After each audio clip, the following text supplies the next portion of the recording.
Political news, sports news, crime news કે તમારા રાજ્યના સમાચાર, હવે દરેક ખબર પર રહેશે અમારી નજર. ગુજરાતનો સર્વશ્રેષ્ઠ ન્યૂઝ ચેનલ.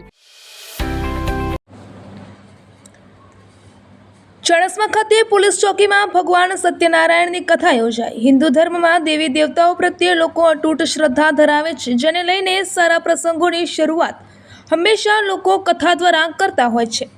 ત્યારે ચાણસ્મા હાઈવે પર આવેલા સર્કલ નજીક નવી બનાવેલી પોલીસ ચોકીમાં કામગીરીની શરૂઆત કર્યા બાદ શુભ મુહૂર્તમાં ભગવાન સત્યનારાયણ ભગવાનની કથાનું આયોજન કરવામાં આવ્યું હતું, જેમાં ભૂદેવ નિકુલભાઈ મહારાજે શાસ્ત્રોક્ત મંત્રોચ્ચાર સાથે કથાનું રસપાન કરાવ્યું હતું. આ પ્રસંગે ચાણસ્મા પોલીસ સ્ટેશનના પીઆઈ જેવી પટેલ સહિત PSI B S Chaudhary, V N Pandya અને નવલસિંહ દરબાર તેમજ પોલીસ સ્ટાફ અને ટીઆરપી જવાનો ઉપસ્થિત રહ્યા હતા. યોજાયેલ કથાનો લાભો જમાદાર અશોકભાઈ ચૌધરીએ લઈ ધન્યતા અનુભવી હતી.